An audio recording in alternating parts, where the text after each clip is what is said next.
नमस्कार, study IQ IAS Hindi में आप सभी लोगों का स्वागत है। मेरा नाम है मनीष श्रीवास्तव और संडे के दिन शाम को 5 बजे एक इंपॉर्टेंट प्रोग्राम लेकर मैं आता हूं जिसका नाम है इंपॉर्टेंट ऑर्गेनाइजेशन। तो इंपॉर्टेंट ऑर्गेनाइजेशन की क्लास आपको मिलेगी हर संडे को शाम को 5 बजे। इंपॉर्टेंट ऑर्गेनाइजेशन का मतलब आपका है प्रमुख संगठन जो राष्ट्रीय और अंतर्राष्ट्रीय स्तर पर महत्वपूर्ण भूमिका निभाते हैं। तो ये सेशन आपको संडे के दिन 5 बजे मिलता है। इसकी अलग से एक प्लेलिस्ट बनी हुई है। इस प्लेलिस्ट में आप जाएंगे तो आपको सारे प्रोग्राम्स देखने मिल जाएंगे जो मैं ऑलरेडी अलग अलग ऑर्गेनाइजेशंस पहले के लेक्चर्स में कवर कर चुका हूं। इसमें अगर हम एग्जाम्पल की बात करें तो हमने ब्रिक्स के बारे में चर्चा की हुई है, हमने नाटो के बारे में बात की हुई है, हमने इंटरपोल के बारे में बात की हुई है, हमने I2U2 के बारे में वहाँ पे डिस्कस किया हुआ है, आसियान देशों के बारे में बात हुई है वहाँ पे। तो ऐसे कई टॉपिक्स वहाँ पे कवर हुए हैं। यूनाइटेड नेशंस के बारे में बात हुई है, IMF के बारे में बात हुई है, वर्ल्ड बैंक के बारे में बात हुई है, WHO के बारे में बात हुई है। वैसे ही आज का एक टॉपिक हमने लिया है जिसका नाम है यूनेस्को। यूनेस्को का नाम आपने कई बार सुना होगा। इसको कहा जाता है United Nations Educational Scientific Cultural Organization. मतलब ये संयुक्त राष्ट्र संघ का शैक्षणिक, वैज्ञानिक, सांस्कृतिक संगठन है। तो ये ऐसी चीजों के लिए काम करता है। बहुत सारी इंपॉर्टेंट इंफॉर्मेशंस हम किसके बारे में आज जानेंगे, यूनेस्को के बारे में समझने की कोशिश करेंगे। तो यूनेस्को के बारे में अच्छे से सारी चीजें आपको पता चलेंगी। इसके हेडक्वार्टर्स कहाँ पर हैं, इसमें कौन कौन से देश हैं, इसके कहाँ कहाँ ऑफिसेस हैं, इसमें कितने सदस्य हैं, जैसे 193 सदस्य हैं, 11 एसोसिएट देश हैं, इसमें कौन कौन से देश नहीं आते हैं, कौन कौन से देश इसके हिस्से हैं, और भी बहुत सारी जानकारियां इसके द्वारा पता करेंगे हम। कैसे इसका संगठन हुआ, क्यों गठन हुआ, क्या उसके अलग अलग कारण थे, भारत और यूनेस्को की आज क्या स्थिति है, इन तो सारी चीज़ों की समीक्षा करेंगे। तो शुरू करेंगे हमारा सेशन। उससे पहले कुछ इन्फॉर्मेशंस हैं आप लोगों के लिए कि भाई ऑनलाइन फाउंडेशन कोर्स हिंदी माध्यम में लॉन्च हो चुका है। हिंदी माध्यम के लिए UPSC का प्रीलिम्स मतलब प्रारंभिक परीक्षा तथा मुख्य परीक्षा के लिए जो कोर्स है वो 14 फरवरी से प्रारंभ हो रहा है। तो 14 फरवरी से शाम 6 बजे ये बैच चालू हो जाएगा और ये 2024 के लिए जो बच्चे प्रिपेयर कर रहे हैं उनके लिए बहुत ही सुनहरा अवसर है। और इसमें अगर आप मेरा कोड यूज़ करेंगे मनीष लाइव तो आपको ये कोर्स 18,999 का मिलेगा। तो इसको भी आप अवेल कर सकते हैं। किसी भी तरह की कोई समस्या आ रही है इस कोर्स रिलेटेड तो आप मुझे इंस्टाग्राम पे मैसेज कर सकते हैं। यहाँ पर कोई भी तरह के पेमेंट तरह के इश्यूज़ आ रहे हैं या आपको कोर्स से रिलेटेड कुछ चीज़ें नहीं समझ में आ रही तो वो चीज़ें पूछ सकते हैं।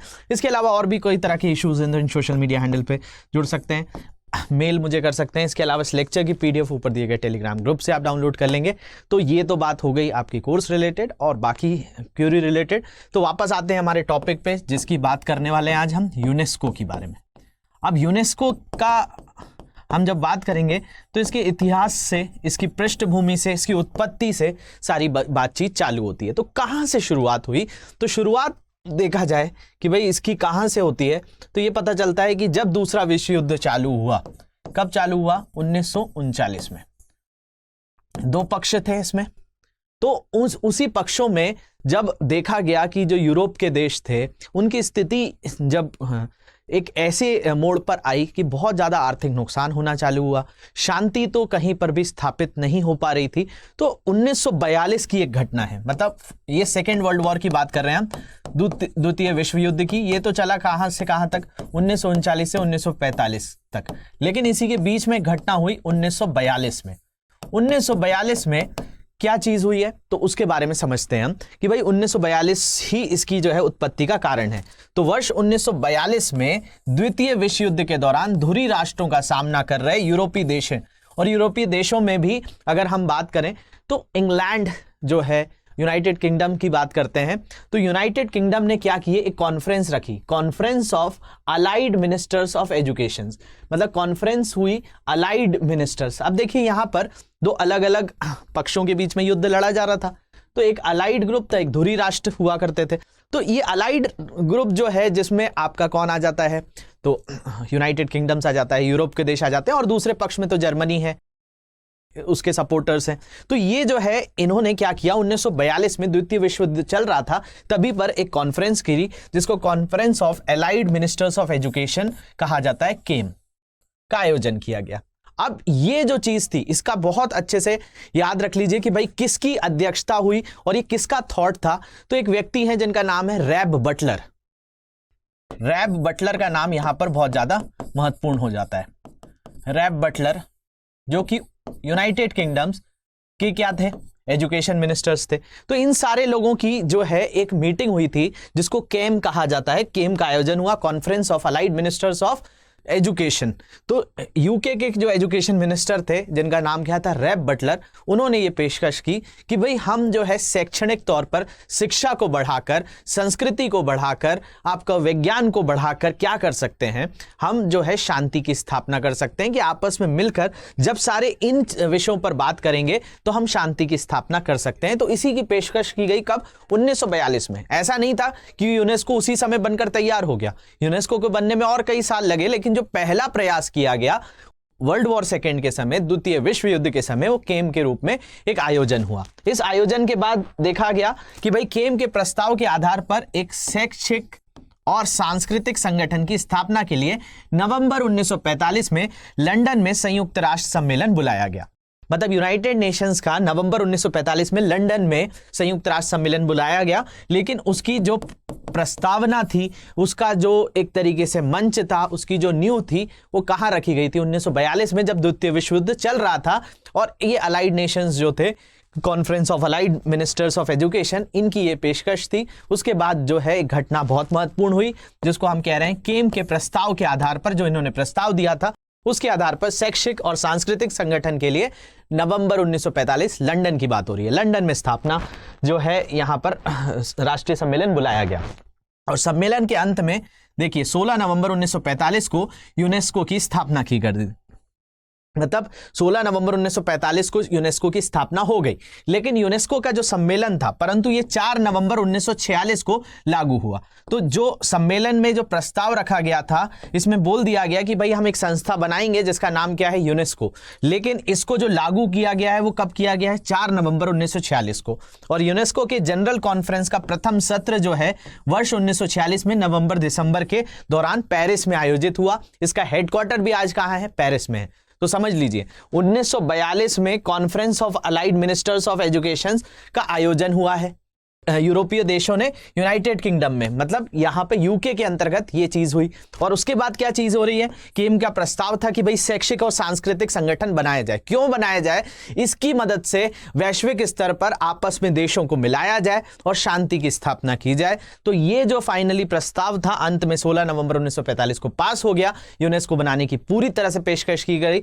लेकिन जो लागू हुआ वो 1946 को लागू हुआ। पहला सत्र जो हुआ वो 1946 में नवंबर दिसंबर के माह में पेरिस में आयोजित हुआ और यहीं पर इसका हेडक्वार्टर रख दिया गया। तो एक संस्था बन गई जिसका नाम था United Nations Educational Scientific and Cultural Organization. मतलब संस्कृति की मदद से, शिक्षा की मदद से, आपका विज्ञान की मदद से सारे देशों को मिलाकर उनके बीच में शांति स्थापना किया जाए और इस तरीके से सामंजस्य को आगे बढ़ाया जाए। तो एक संस्था आई जो कि यूनाइटेड नेशंस के अंतर्गत थी, मतलब संयुक्त राष्ट्र संघ की ही एक एजेंसी के तौर पर जो है काम करने वाली एक संस्था बनी, जिसका नाम क्या बन गया, यूनेस्को बन गया। तो आपसे अगर कोई पूछे कि भाई कैसे बना, तो आप उसको केम की कहानी बताएंगे, द्वितीय विश्व युद्ध के बारे में बताएंगे, फिर 1945 में क्या घटना हुई और 1946 में इसके सत्र आयोजित होना चालू हो गए।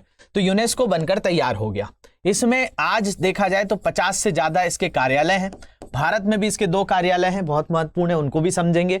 इसके अलावा यूनेस्को का काम क्या है, तो यूनेस्को का काम शैक्षणिक स्तर पर, वैज्ञानिक स्तर पर, सांस्कृतिक स्तर पर चीजों को बढ़ावा देना और उस तरीके से बढ़ावा देने के साथ एक वैश्विक स्तर पर शांति बनी रहे। युद्ध में क्या होता है, शांति की तो कोई बात ही नहीं होती है। तो ये युद्ध के परिणाम से ही बनी हुई एक संस्था है, इसलिए यहां पर शांति एक बहुत महत्वपूर्ण चीज हो जाती है। इसमें आज की डेट में 193 सदस्य और कुछ एसोसिएट सदस्य भी हैं, 11 सदस्य। इसमें 2 सदस्यों ने पीछे हट गए हैं, उनकी भी मैं बात बताऊंगा कि कौन कौन से 2 देश हैं जो पहले से 195 इस लिस्ट के अंतर्गत आते थे। तो पहले समझ लेते हैं। तो संयुक्त राष्ट्र शैक्षिक वैज्ञानिक और सांस्कृतिक संगठन है जिसको यूनेस्को कहा जाता है। तो United Nations Educational Scientific Cultural Organization का हिंदी शब्द यही हो जाता है। ये संयुक्त राष्ट्र संघ की एक विशेष एजेंसी है, तो एक स्पेशलाइज्ड एजेंसी के तौर पे काम करती है जिसका उद्देश्य है शिक्षा, कला, विज्ञान और संस्कृति से अंतर्राष्ट्रीय सहयोग के माध्यम से विश्व शांति, देखिए बार बार किस पे बात हो रही है, विश्व शांति और सुरक्षा को बढ़ावा देने के लिए इसकी स्थापना की गई। तो इसमें जो है पहले जो मैं बता रहा हूं कि 193 देश हुआ करते थे, 2 देश इससे अभी अलग हो चुके हैं जिसमें इजराइल और यूएसए है। मतलब अगर आपसे एग्जाम्स में पूछ लिया जाए एक फैक्चुअल इंफॉर्मेशन के तौर पर मैं आपको बता दूं कि भाई जो यूनाइटेड नेशंस के सदस्य हैं, मतलब संयुक्त राष्ट्र संघ के सदस्य हैं लेकिन यूनेस्को के सदस्य नहीं हैं, ऐसे देश जो किसके सदस्य हैं, जो कि आपका यूनाइटेड नेशन संयुक्त राष्ट्र के सदस्य देश हैं लेकिन आपका यूनेस्को के सदस्य देश नहीं है, ऐसे कौन कौन से देश हैं, तो इनके नाम याद रख लीजिए। एक है यूएसए, एक है इजराइल और तीसरा है लिechtenstein जिसको कहा जाता है, ये भी एक यूरोप का देश है। लिechtenstein ये नहीं है, इजराइल नहीं है और यूएसए नहीं है, लेकिन ये तीनों ही देश किसके सदस्य हैं, संयुक्त राष्ट्र के सदस्य हैं। अब 3 ऐसे भी देश हैं फैक्ट के तौर पे याद रखने के लिए मैं बता रहा हूं कि जो आपके संयुक्त राष्ट्र के सदस्य नहीं हैं लेकिन यूनेस्को के सदस्य हैं, ये भी पूछ लिया जाता है। तो कौन कौन से हैं, तो इन 3 के नाम भी याद रख लीजिए। एक का है कुक आइलैंड, फिलिस्तीन या पैलेस्टीन जिसको कहा जाता है, ये भी एक देश आ जाता है, और एक देश है न्यू या नाउ जो है। इन 3 देशों को कहा जाता है ये संयुक्त राष्ट्र संघ के सदस्य नहीं हैं लेकिन ये यूनेस्को के सदस्य हैं। ये तीनों यूएन के सदस्य हैं लेकिन यूनेस्को के सदस्य नहीं हैं। तो पहले ये सदस्य हुआ करते थे, लिechtenstein जो है वो नहीं हुआ करता था लेकिन इजराइल और यूएसए हुआ करते थे, इन्होंने सदस्यता त्याग कर दी है। तो अब जो है इसमें कितने 193 और 11 और भी सदस्य देश हैं। कहाँ इसका हेडक्वार्टर है, पेरिस में इसका हेडक्वार्टर है। इसके अलावा यूनेस्को की स्थापना 1945 में बौद्धिक सहयोग पर राष्ट्रीय संघ की अंतर्राष्ट्रीय समिति की उत्तराधिकारी के रूप में हुई थी कि बौद्धिक सहयोग देगी। बौद्धिक सहयोग का मतलब इंटेलेक्चुअल सपोर्ट देगी शिक्षा के माध्यम से, विज्ञान के माध्यम से, संस्कृति के माध्यम से, जिससे एक वैश्विक स्तर पर क्या किया जा सके, वैश्विक स्तर पर शांति की स्थापना की जा सके, सुरक्षा को बढ़ावा दिया जा सके, इसके तहत इसको बनाया गया था। इसके अलावा इसके 193 सदस्य राज्य और 11 सहयोगी सदस्य हैं। साथ ही गैर सरकारी, अंतर सरकारी और निजी क्षेत्र में इसकी भागीदारी है बहुत सारी। जैसे आपने देखा होगा भारत में कई ऐसी साइट्स हैं जिनको हम यूनेस्को की वर्ल्ड हेरिटेज साइट, विश्व विरासत स्थली के तौर पे बोलते हैं, तो यूनेस्को ने उसको नामित किया हुआ है। तो ये जो है इसमें 193 सदस्य हैं। भारत इसका हमेशा से सदस्य रहा, जब से ये बनी तब से भारत भी इसका सदस्य रहा। तो ये कुछ चीज मैंने आपको बता दी भाई। कुक आइलैंड, पैलेस्टीन और न्यू का नाम याद रख लेंगे, इजराइल और यूएसए, और लिechtenstein जो है इसके सदस्य देश नहीं है। तो इसमें 193 सदस्य राज्य हो गए, 11 सहयोगी सदस्य हो गए और साथ ही गैर सरकारी, अंतर सरकारी और निजी क्षेत्र के में इसका भागीदार है। अब हेडक्वार्टर कहाँ है, तो हेडक्वार्टर याद रख लेंगे पेरिस में वर्ल्ड हेरिटेज सेंटर है, वहां उसका मुख्यालय है, वहीं पर उसका हेडक्वार्टर आ जाता है। तो ये भी चीज आपको पता चल गई। अब देखिए इसके क्या चीजें याद रखनी है आपको, तो भाई मैंने आपको बताया कि बहुत सारी चीजें, अगर आप इसकी वेबसाइट पे जाएंगे तो आपको और भी बहुत सारी जानकारियां मिलेंगी। पता चलेगा कि इसमें 193 सदस्य हैं, 11 सहयोगी सदस्य हैं, ये सारी चीजें मैंने आपको बता दी। कौन कौन से देश नहीं है, तो भाई इसमें फिर से बता दे रहा हूं, यूएसए नहीं है, इजराइल नहीं है और आपका लिechtenstein नहीं है। और कौन से सदस्य देश हैं, तो न्यू है, पैलेस्टीन है, पैलेस्टीन आ जाता है या फिलिस्तीन जिसको कहा जाता है, और कुक आइलैंड। ये 3 ऐसे देश हैं जो इसके सदस्य देश हैं, जो संयुक्त राष्ट्र संघ के सदस्य देश नहीं है। और ये तीनों जो हैं जिनको मैंने बताया, यूएसए, इजराइल और लिechtenstein, इसके सदस्य देश नहीं है। तो कुल कितने सदस्य देश हैं, तो यहां पे दिख रहा है 193 सदस्य देश हैं, मेंबर स्टेट्स हैं। इसके अलावा इसके स्टाफ में 2217 लोग हैं, विथ 53 रीजनल ऑफिसेस। इसके 53 जो है एक ऐसे ऑफिसेस हैं जो क्षेत्रीय कार्यालय कहा जाता है, और 136 इंस्टीट्यूट एंड रिसर्च सेंटर हैं। 136 से ज्यादा इसमें संस्थान और आपके अनुसंधान केंद्र इसके अंतर्गत आते हैं। तो लगभग 50 से ज्यादा, मतलब 53 इसके क्षेत्रीय कार्यालय हैं। जो क्षेत्रीय कार्यालय हैं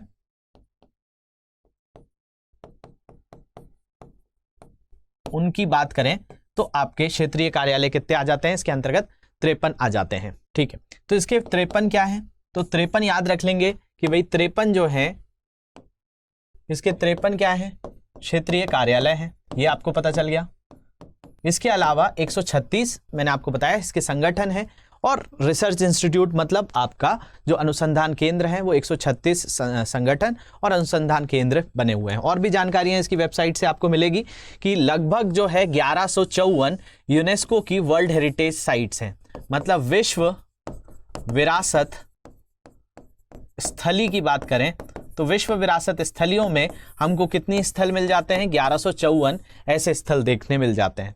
इसके अलावा बायोस्फीयर रिजर्व की बात करें, जैव मंडल की बात करें तो 727 यूनेस्को के बायोस्फीयर रिजर्व हैं। भारत में 11 जो हैं MAB प्रोग्राम के तहत चल रहे हैं, मैन एंड बायोस्फीयर रिजर्व। वैसे तो 18 के लगभग हमारे यहाँ देखने मिलते हैं कि जैव मंडल है, लेकिन उनमें से यूनेस्को की साइट में कितने हैं, तो 11 हैं, लेकिन विश्व भर में पूरे 727 हैं। और 131 देश जो हैं उनमें लगभग 6% जो भूमि का क्षेत्र आ जाता है उसके अंतर्गत इनको शामिल किया गया है।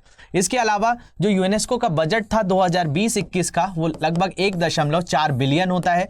1 बिलियन में 100 करोड़ होते हैं, तो इतना इसका फंड है। ये रिसर्च करने के लिए, कई तरह के अनुसंधान करने के लिए फंड प्रोवाइड करती है। इसके कई तरह के ग्लोबल एजुकेशनल पार्टनर्स हैं जिनकी संख्या 180 से अधिक देखने मिलती है। इसके अलावा आपसे पूछा जाए कि इसके उद्देश्य क्या हैं, तो इस पर भी नजर डाल लेते हैं कि भाई उद्देश्य भी तो होते हैं किसी ना किसी संगठन के, तो यूनेस्को के भी कुछ जो है उद्देश्य होंगे।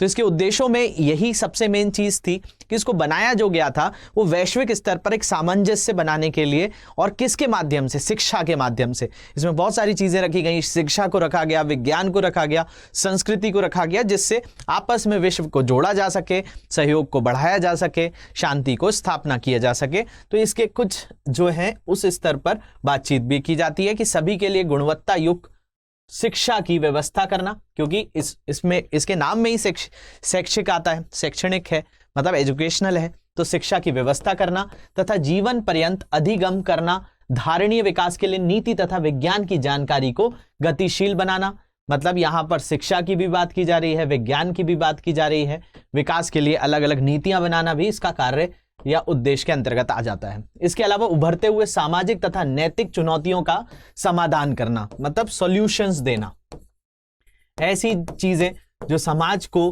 कहीं ना कहीं परेशान कर रही हैं, उनकी चुनौतियों को, चैलेंजेस को ओवरकम करना और एक तरीके से एक रास्ता प्रदान करना। ऐसे सारे देश जो भी इसके सदस्य देश हैं उनके अंतर्गत इसका एक काम है। इसके अलावा जो सांस्कृतिक विविधता है, कल्चरल डाइवर्सिटी है, कि हर देश, हमारी भारत के अंतर्गत देख लिया जाए तो कितनी जो है सांस्कृतिक विविधता है, तो ये तो कई देशों को मिलाकर चला रहा है। तो भाई जो सांस्कृतिक विविधता है तथा सांस्कृतिक बातचीत तथा शांति की संस्कृति को बढ़ावा देना। सभी संस्कृतियों में ऐसा है कि वहां पर हिंसा को बढ़ावा नहीं दिया जाता, तो संस्कृति के माध्यम से एक दूसरे देश को जोड़ना और इस तरीके से शांति को बढ़ावा देना। यहां पर अंतर्राष्ट्रीय शांति की बात तो होगी ही होगी, क्योंकि इसकी जब बनाने की जो पेशकश थी, जो प्रस्ताव था, उसके पीछे सबसे बड़ा कार्य जो था वो यही बताया गया था। इसके अलावा सूचना तथा संचार के माध्यम से समावेशी सोसाइटी का निर्माण करना तथा समाज कल्याण को बढ़ावा देना, वेलफेयर स्टेट जो होता है उसको बढ़ावा देने के लिए इसके उद्देश्य में रखा गया है। इसके अलावा इसके कार्य भी देख लेते हैं क्या क्या कार्य करता है। तो यूनेस्को द्वारा अंतर्राष्ट्रीय स्तर पर विभिन्न आयोजन होते हैं, जिसमें विशिष्ट अध्ययनों का संचालन, तथ्यात्मक सूचनाओं का वितरण तथा चित्र द्वारा विचारों से मुक्त प्रवाह का संवर्धन, व्यक्तियों तथा अन्य सूचनाओं तथा सामग्रियों के लिए विनिमय को प्रोत्साहन देने के लिए ऐतिहासिक, वैज्ञानिक महत्व की पुस्तकों तथा अन्य कलात्मक कृतियों के संरक्षण के कार्य किए जाते हैं। अब देखिए यहां पर बहुत सारी बात दे दी गई है। यूनेस्को का क्या काम है, तो यूनेस्को एक अंतर्राष्ट्रीय स्तर पर काम करती है। तो भाई अंतर्राष्ट्रीय स्तर पर शिक्षा भी आ रही है, तो शिक्षा के अंतर्गत अलग अलग चीजें आती हैं। अब जैसे कि ताजमहल एक वर्ल्ड हेरिटेज साइट है, या फिर आपका कोई भी भारत के अंतर्गत चीजें मिलती हैं, तो ये हमें कहाँ से पता चली कि भाई इनका महत्व जब हम शिक्षा में पढ़ते हैं, या कोई भी आप भारत का कोई भी स्थल उठाकर देख लें, कोई मंदिर को उठाकर देख लें, या फिर कोई ऐसा स्थल हो जो कि बहुत महत्वपूर्ण होता है, तो वो कहाँ से हमको पता चलता है? हम जब किताबों को पढ़ते हैं, शिक्षा के ऊपर जब ध्यान देते हैं, तो ये चीजें पता चलती हैं। कोई वैज्ञानिक स्तर पर हमें कोई चीज पता चलती है, या फिर हमें सांस्कृतिक स्तर पर कोई चीज पता चलती है, जैसे खजुराहो के मंदिर हैं। तो ये जो चीजें हैं, ये कैसे पता चल रही हैं? शिक्षा के माध्यम से ही पता चल रही हैं। तो भाई ऐसा हर देश के अंतर्गत ये चीजें होती हैं। तो ये आपका कोई एक देश का तो कोई ऑर्गेनाइजेशन नहीं है, कोई एक देश का नेतृत्व तो कर नहीं रहा, अंतर्राष्ट्रीय स्तर पे कर रहा है। तो भाई इसका काम यही है कि अंतर्राष्ट्रीय स्तर पर जो विभिन्न आयोजन होते हैं, क्योंकि भाई संस्कृति में आप देखते हैं ना, अलग अलग तरह के कार्यक्रम होते रहते हैं, कहीं मेले लग रहे होते हैं, कहीं पे कोई आयोजन हो रहा होता है। तो जो विभिन्न आयोजन होते हैं जिसमें विशिष्ट अध्ययनों का संचालन, तथ्यात्मक सूचनाओं का वितरण, मतलब जो कई ऐसी चीजें होती हैं कि उनकी संस्कृति से निकलकर आती हैं, उनके पीछे कई कारण होते हैं, कई तरह के उनके पास रीजंस होते हैं। तो उन चीजों को आपस में देशों तक पहुंचाना, उसको एक अंतर्राष्ट्रीय मंच पर, जैसे आप किसी दूसरे देश जा रहे हैं, आपको अपने देश के बारे में तो पता है, लेकिन दूसरे देश में वो जगह क्यों इंपॉर्टेंस है, ये काम यूनेस्को ने आज कर दिया है। आप किसी दूसरे देश जाएंगे तो वहां पे आपको पता होता है, यार ये यूनेस्को की वर्ल्ड हेरिटेज साइट है, ये यूनेस्को ने विश्व विरासत स्थली के तौर पर रखा है। तो उसके पीछे कोई ना कोई कारण होते हैं। जैसे इटली में बहुत सारे स्थल हैं, जर्मनी में बहुत सारे स्थल हैं, अमेरिका में बहुत सारे स्थल हैं। तो हमें पता चलता है कि भाई इसके पीछे ये कारण रहा है। तो ये जो सारी चीजें हैं, ये यूनेस्को का कार्य है कि भाई जो अंतर्राष्ट्रीय स्तर पर विभिन्न आयोजन हो रहे हैं, जिसमें विशिष्ट अध्ययनों का संचालन है, तथ्यात्मक सूचनाएं जिसमें तथ्य हैं, पूरी तरह से फैक्चुअल इंफॉर्मेशन हैं, उनका वितरण करना, चित्र द्वारा विचारों से मुक्त प्रवाह का संवर्धन, व्यक्ति तथा अन्य सूचनाओं और सामग्री का विनिमय करना। विनिमय का मतलब आदान प्रदान करना, जैसे बार्टर सिस्टम होता है कि भाई उनसे उनकी इंफॉर्मेशन ले लेना, आपको उनकी इंफॉर्मेशन दे देना। तो विनिमय को प्रोत्साहन देने के साथ ऐतिहासिक तथा वैज्ञानिक महत्व की पुस्तकों, ऐसी बुक्स को तथा अन्य कलात्मक कृतियों के संरक्षण के लिए यह कार्य करता है, जिन्हें सदस्य देश वैज्ञानिक और सांस्कृतिक कार्यक्रमों के विकास के सहयोग से प्रदान करते हैं। तो जो भी सदस्य देश हैं, उनके बीच में एक सामंजस्य बना हुआ है कि हम साइंटिफिक और कल्चरल चीजों जो कार्यक्रम हो रहे हैं उनके बारे में एक दूसरे को इंफॉर्मेशन देंगे, जिससे पता चलता है। जैसे कई तरह के टूरिज्म जो है, पर्यटन जो है, उसमें भी बढ़ावा देने के लिए यूनेस्को ने एक बहुत बड़ी भूमिका निभाई हुई है। तो ये सारी चीजें एक तरीके से इंफॉर्मेशन हमें इसके माध्यम से मिलती है। इसके अलावा इसके द्वारा बौद्धिक सहयोग, मतलब इंटेलेक्चुअल सपोर्ट से के संवर्धन हेतु गैर सरकारी संगठन को वित्तीय सहायता भी दी जाती है। मतलब मान लिया जाए आज यूनेस्को ने खजुराहो के मंदिरों को जो है यूनेस्को की वर्ल्ड हेरिटेज साइट में आ गया है, विश्व विरासत स्थली में आ गया है। अब इतने सारा जब टूरिज्म जाता है, इतना पर्यटन जाता है, तो वहां पे मेंटेन भी तो करना होता है। तो यूनेस्को ने अगर अपनी साइट में उस चीज को रखा है, तो उसके लिए फंडिंग भी देती है, मतलब उसके लिए पैसा भी देती है, वित्तीय सहायता भी देती है कि इसको इस स्तर का बना के रखा जाए। अगर ज्ञान भारती है हमारे भारत में, जो रण ऑफ कच्छ है, उसको भी यूनेस्को ने नामित किया हुआ है। तो वहाँ पे कई तरह के आयोजन होते हैं, कई तरह के कार्यक्रम होते हैं, तो उनके लिए जो है यूनेस्को पूरी तरह से तत्पर रहता है। साथ साथ उनके अंतर्गत जो रिसर्च चल रही है, उसमें भी यूनेस्को की भूमिका रहती है। तो ये जो है संगठन को वित्तीय सहायता भी दी जाती है, और यूनेस्को प्रमुख रूप से 4 क्षेत्रों पर ध्यान केंद्रित करता है। वो 4 क्षेत्र कौन से हैं? तो 4 क्षेत्रों में आपकी शिक्षा जाती है। शिक्षा बहुत महत्वपूर्ण है समाज के लिए, जैसे अफ्रीका के लिए बहुत महत्वपूर्ण तरीके से काम कर रहा है, विज्ञान के लिए काम कर रहा है, संस्कृति के लिए काम कर रहा है। तो इसमें जो है ये इन 4 चीजों पर बहुत ज्यादा फोकस करता है। इसके अलावा सभी के लिए मूलभूत शिक्षा उपलब्ध करवाना, मूल अधिकार तथा उपलब्धता का विकास करना, ये इस चीज का भी ध्यान रखता है कि भाई सभी लोगों के पास जो बेसिक चीज है वो पहुंच पाए, मूलभूत शिक्षा उपलब्ध हो, मूल अधिकार जो है उनके फंडामेंटल राइट्स जो हैं, और उन सारी चीजों का विकास भी होता रहे, ये भी इसके कार्य के अंतर्गत आता है। मूल शिक्षा की गुणवत्ता में सुधार करना, जो भी अलग अलग देशों में जो शिक्षा पहुंच रही है उसके अंतर्गत जो मूल शिक्षा है उसके अंतर्गत संस्कृति को भी बढ़ावा दिया जाए, विज्ञान को भी पूरा तरह से बल दिया जाए, और एक सामंजस्य तौर पर वैश्विक स्तर पर ऐसा ना हो कि कोई देश ऐसी शिक्षा देने लगे कि भाई उससे कल की डेट में कोई युद्ध हो जाए, या आपस में एक मानसिक टकराव चालू हो जाए, या शीत युद्ध जैसी स्थिति ना हो। तो ऐसी शिक्षा को भी ये बहुत ज्यादा बढ़ावा देता है। तो मूल्य शिक्षा की गुणवत्ता को भी सुधार करना और 21वीं सदी में शिक्षा का विकास करना, ये सारे इसके मुख्य कार्यों के अंतर्गत आ जाते हैं। तो बहुत सारे क्षेत्रों में ये काम कर रहा है, जिसमें आपका एजुकेशन मतलब शिक्षा हो गई, तो शिक्षा एक बहुत बड़ा इसका वो हो गया। नेचुरल साइंस मतलब प्राकृतिक विज्ञान, या प्रकृति विज्ञान, सोशल एंड ह्यूमन साइंसेस जो ह्यूमैनिटीज है, मतलब सामाजिक विज्ञान की बात करें, कल्चर की बात करें, संस्कृति की बात करें, इस पर काफी जोर देता है। इसके अलावा जेंडर इक्वालिटी, अभी आज पूछा जाए कि भाई आपका यूनेस्को के दो बहुत महत्वपूर्ण चीज कौन कौन सी हैं, तो आप बता सकते हैं कि भाई एक तो यूनेस्को के लिए अफ्रीका बहुत ज्यादा महत्वपूर्ण है, और दूसरा जो है जेंडर इक्वालिटी। जेंडर इक्वालिटी का मतलब आपका लिंग की समानता, मतलब पुरुष और महिलाओं को बराबर अधिकार मिले, उनको बराबर के तौर पर माना जाए, ये एक बहुत बड़ी चीज जो है यूनेस्को के अंतर्गत आती है। दूसरा अफ्रीका भी मैंने बोला, समुद्र के लिए, कम्युनिकेशन, इंफॉर्मेशन, संचार एवं प्रौद्योगिकी के लिए भी ये काम कर रहा है। यूनेस्को के कुछ महत्वपूर्ण कार्यक्रम भी अभी चल रहे हैं, जिसमें आप देखते हैं कि कई स्थलों को जो है यूनेस्को वर्ल्ड हेरिटेज साइट में किया जाता है, या बायोस्फीयर रिजर्व्स को आप सुनते हैं कि ये MAB प्रोग्राम के अंतर्गत आ रहा है। तो इसके कुछ महत्वपूर्ण कार्यक्रम है। इन महत्वपूर्ण कार्यक्रमों में मैंने आपको बताया था कि एक बहुत महत्वपूर्ण कार्यक्रम है अफ्रीका एवं लैंगिक समानता, तो इस पर तो काम कर ही रहा है।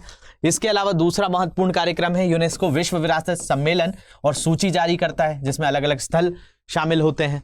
इसके अलावा जैसे सांची का स्तूप है, तो वो क्या है, एक विश्व विरासत स्थली है, तो इसी की सूची के अनुसार पता चलता है। इसके अलावा मानव और जैव मंडल कार्यक्रम, जिसको MAB प्रोग्राम कहा जाता है। अब MAB प्रोग्राम के तहत ही नीलगिरी जो है, नीलगिरी की बात करें, नीलगिरी कहाँ आ जाता है, तो नीलगिरी आपका आता है तमिलनाडु, कर्नाटक और केरल में। तो उसको जो है एक तरीके से बायोस्फीयर रिजर्व जैव मंडल के तहत घोषित किया हुआ है, यूनेस्को की साइट में भी आता है। तो वो किस प्रोग्राम के तहत आता है, MAB प्रोग्राम के तहत, जिसमें मानव को भी, वहाँ के मानव मतलब वहाँ की जो जनजातियां हैं उनको भी संरक्षण दिया गया है, वहाँ रहने वाले जीवों को भी संरक्षण दिया गया है, वहाँ की वनस्पतियों को भी संरक्षण दिया गया है, इस तरीके से चीजें करता है। इसके अलावा अगर हम बात करें तो इंटरनेशनल जियो साइंस और World Geopark Programme, IGGP जिसको कहा जाता है, International Geoscience and World Geopark Programme भी इसके द्वारा संचालित होता है। इसके अलावा यहाँ पर हम और भी इसके कुछ चीजें बता सकते हैं कि ये आपका ग्लोबल एजुकेशन मॉनिटरिंग पर भी काम कर रहा है, मतलब ये कई तरह की रिपोर्ट्स देता है कि वैश्विक स्तर पर शिक्षा का किस तरीके से संचालन हो रहा है। इसके 10 टारगेट भी रखे गए, किस तरीके से उस चीज़ को बढ़ावा दिया जाए। यूनेस्को एक साइंस रिपोर्ट भी आती है, हर 5 साल में 10 नवंबर को जारी की जाती है। तो ऐसी कई चीज़ों जो कार्यक्रम है इसके तहत चल रहे हैं। इसके अलावा यूनेस्को एवं भारत की बात करें तो यूनेस्को एवं भारत में अगर देखा जाए तो जब यूनेस्को बना तभी भारत की इसकी सदस्यता थी। तो भारत यूनेस्को की शुरुआत यानी 1946 से ही इसका सदस्य देश रहा है। भारत आज़ाद नहीं था तब भी इसका सदस्य था। यूनेस्को के अनुसार प्रत्येक सदस्य देश का एक मुख्य संस्थान होना चाहिए जो यूनेस्को के साथ कार्य करेगा। इस प्रकार भारत में यूनेस्को के साथ सहयोग के लिए भारतीय राष्ट्रीय आयोग को अधिकृत किया गया है। यहाँ पर इसके 2 क्षेत्रीय कार्यालय भी देखने मिलते हैं और भारत में यूनेस्को के 2 कार्यालय हैं, नई दिल्ली में ही है, एक जिसमें 11 देशों का नेतृत्व है, जिसमें दक्षिण और मध्य एशिया के 11 देश, जिसमें अफगानिस्तान आ जाता है, बांग्लादेश आ जाता है, Bhutan, Iran, Maldives, Mongolia, Myanmar, Nepal, Pakistan और श्रीलंका के लिए नई दिल्ली क्लस्टर कार्यालय है। तो ये तो एक कार्यालय हो गया। दूसरा महात्मा गांधी जी के नाम पर दूसरा कार्यालय है जिसको कहा जाता है महात्मा गांधी शांति एवं सतत विकास शिक्षा संस्थान, जिसको शॉर्ट फॉर्म में MGIEP कहा जाता है। भारत सरकार द्वारा पूर्ण रूप से वित्त पोषित और सहायता प्राप्त है। तो ये 2 क्षेत्रीय कार्यालय हैं जो आपके भारत के अंतर्गत हैं। लगभग 53 मैंने आपको शुरुआत में ही बताया था, 50 से ज्यादा इसके कार्यालय हैं, जिसमें से 2 तो भारत के अंतर्गत ही आ जाते हैं।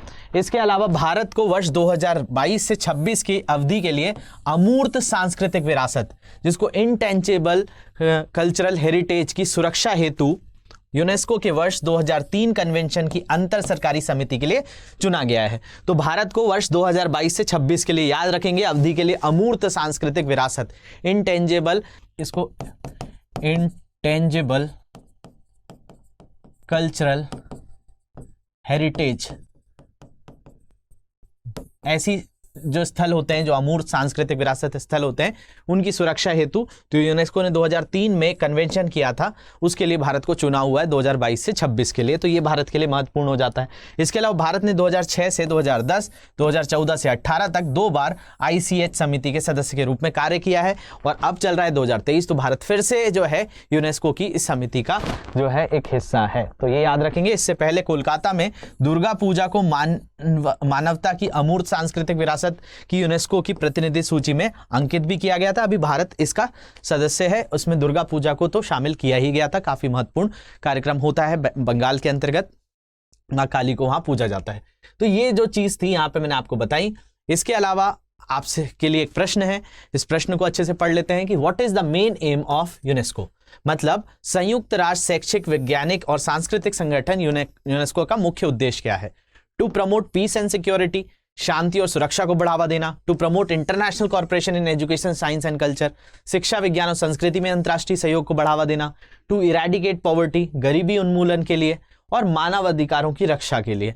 तो टू प्रोटेक्ट ह्यूमन राइट्स। तो इसमें आपको बताना है कि इसका मेन एम क्या है, किस चीज का जो है इसका प्रमुख जो है कार्य हो जाता है। इसके बारे में आप आंसर देंगे और इस आंसर को कमेंट सेक्शन में बताएंगे। इसके अलावा इसका सही आंसर कहाँ मिलेगा? तो सही आंसर तो मेरे टेलीग्राम ग्रुप पर जाएंगे तो वहां पर मिल जाएगा। इसके अलावा ऑनलाइन फाउंडेशन कोर्स के बारे में बात कर लेते हैं। तो आप स्टडी IQ ने पहली बार ऑनलाइन फाउंडेशन कोर्स हिंदी माध्यम के लिए लॉन्च किया हुआ है, जो कब से चालू हो रहा है? 14 फरवरी से 6 बजे शाम को चालू हो जाएगा। इस कोर्स को अवेल करने के लिए आपको कोड यूज करना है मनीष लाइव, तो आपको सबसे ज़्यादा जो है डिस्काउंट मिलेगा और आपको ये कोर्स 18,999 में मिल जाएगा।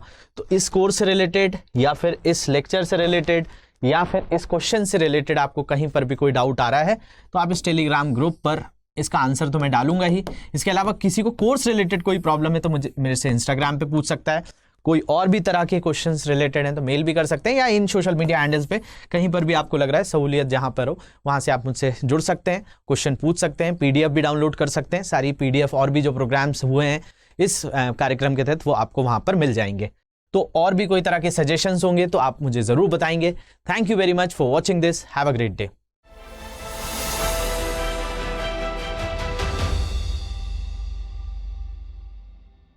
हिंदी में UPSC की तैयारी से संबंधित प्रोग्राम्स को देखने के लिए सब्सक्राइब करें स्टडी IQ IAS हिंदी।